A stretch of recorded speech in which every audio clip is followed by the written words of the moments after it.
Hello there, lovers of the tarot. Welcome to this full moon reading that I'm doing for this July, and I hope this finds you well. I've got a 4 card reading which I'm going to go through, and hopefully you can relate a little bit to what this message is, make it a little bit personal to yourselves, and maybe just dive a little bit deeper into some of the questions that are coming up with this reading to see if it can help you in your own personal journey, and just making that relationship and hearing the message in the simplest way possible. I'll try and keep it clear and keep it simple and as concise as my waffling will let me. We'll take a look, we'll jump straight in, and we'll take a look at the first card, which is a pretty interesting one, being the Fool. And of all of the energies which begin something in our life, well, the Fool is probably that primary beginning energy, the energy of daring to leap into something which we don't fully understand, because we don't understand the future that it will bring us, and we don't really comprehend what's coming with the choice and the willingness to leap off that precipice into the unknown. And it's that unknown factor that calls for us to find a little bit of faith, to find a trust, and a trust in ourselves on one level, but more a trust in that hidden support in life, a trust in God, a trust in life, a trust in the universe, trust in Source that will be there for us in this journey. In order to understand a little bit about what the journey is, we've got 3 other cards which I'm going to show you now as well, which speak about what it is we're taking a leap into, or maybe what the Fool is asking us to have a little bit more faith in. And all these 3 cards are reversed, so let's have a look at them. We'll take a look at them all together, and then I'll go through one by one. Here we go.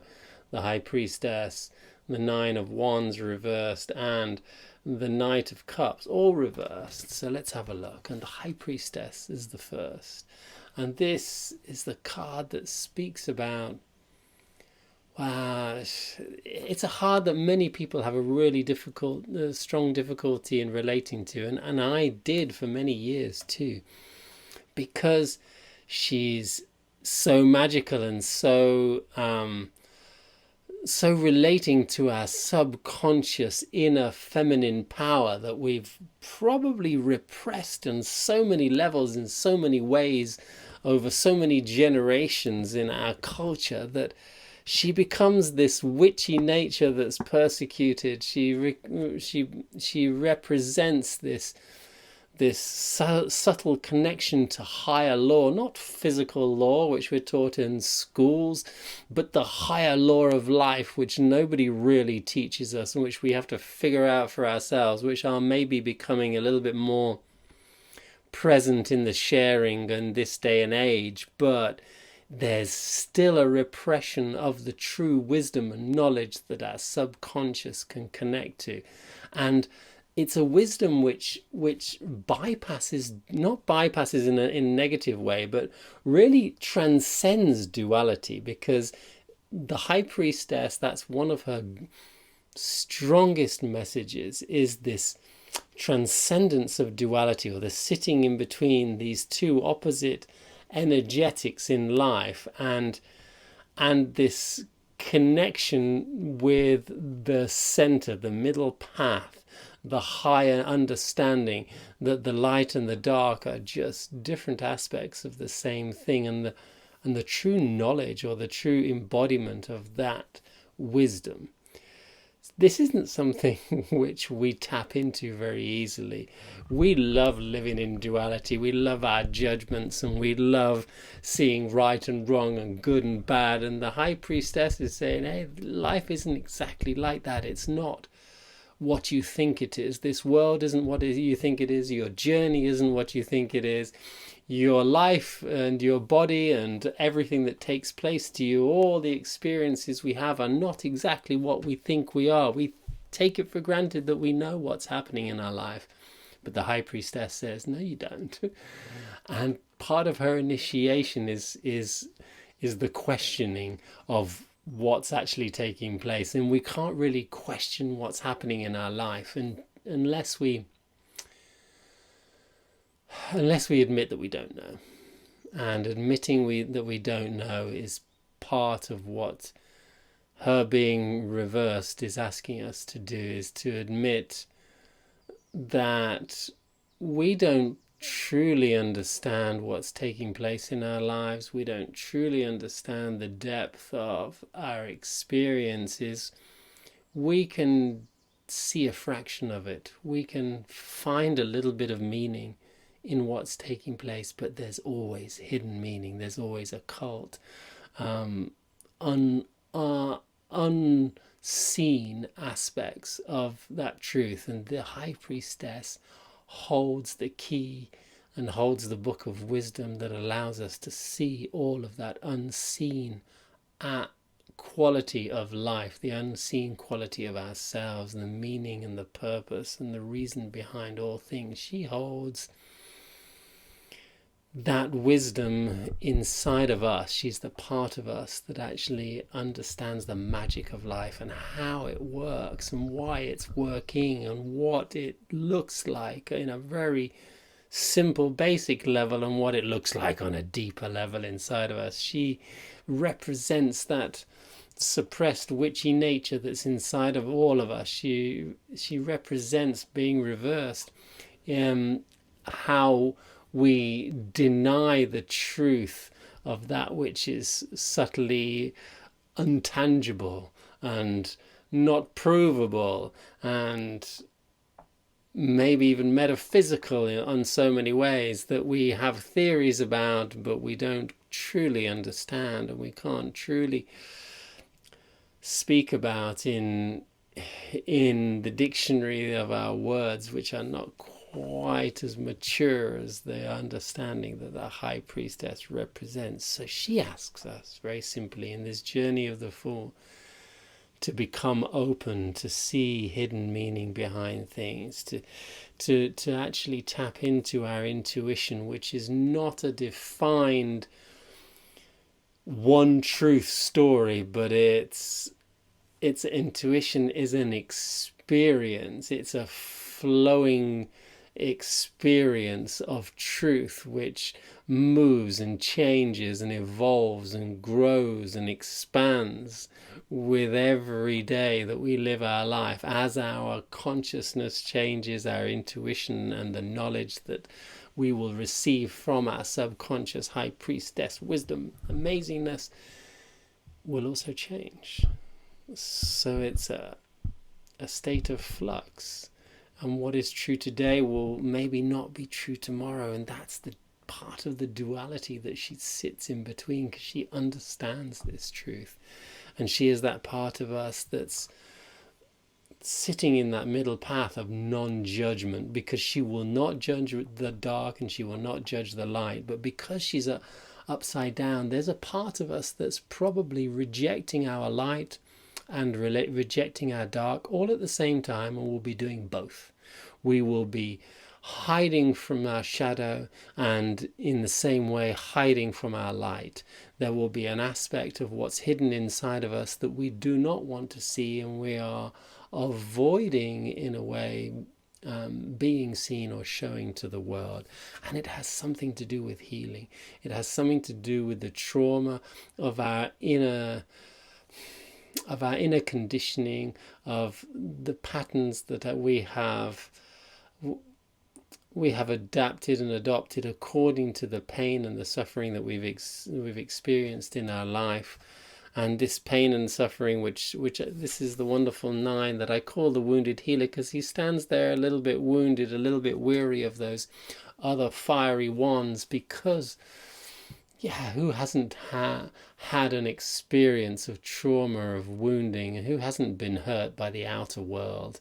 And are we willing to claim that outer pain and make it an inner one? Are we willing to see that personal trauma that we hold and make it a collective one? Are we able to see that this journey of experiencing pain and experiencing our wound and experiencing our healing, are we ready to see that, yeah, this is not just an ego experience of me doing my personal healing, but this is a collective healing story where we're stepping into the fool's journey, which is a much more beautiful and altruistic one, which is not just about the fool.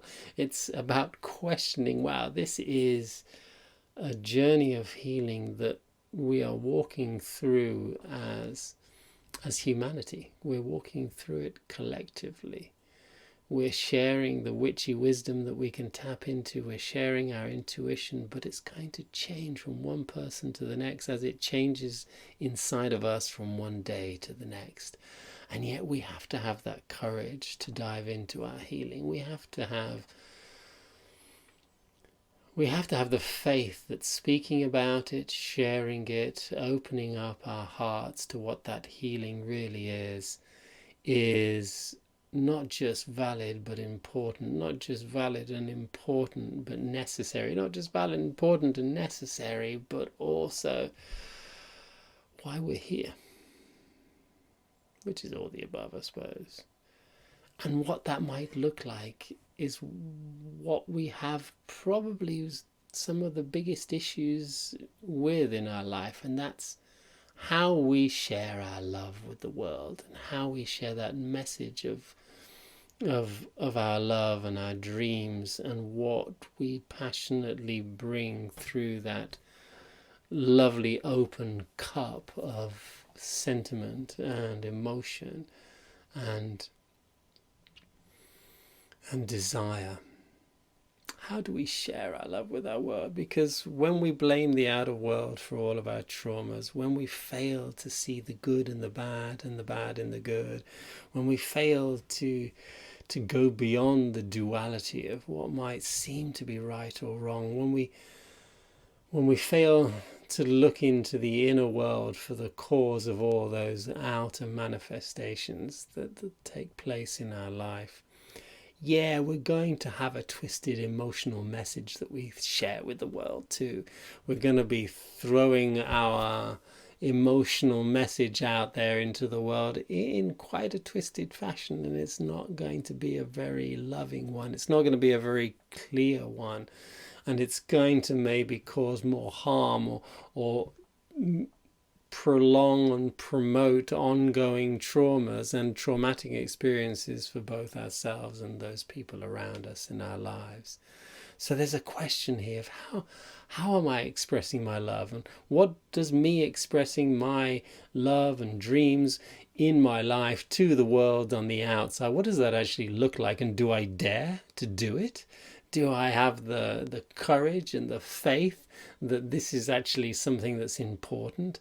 Am I stuck in the idea that, no, I need a safe space in order to share my love? Or am I that safe space so that I can share a message of vulnerability, of care, and of love with the world without fear of being judged, without fear of needing to have the world hold space for my love when I can in reality hold space for it myself?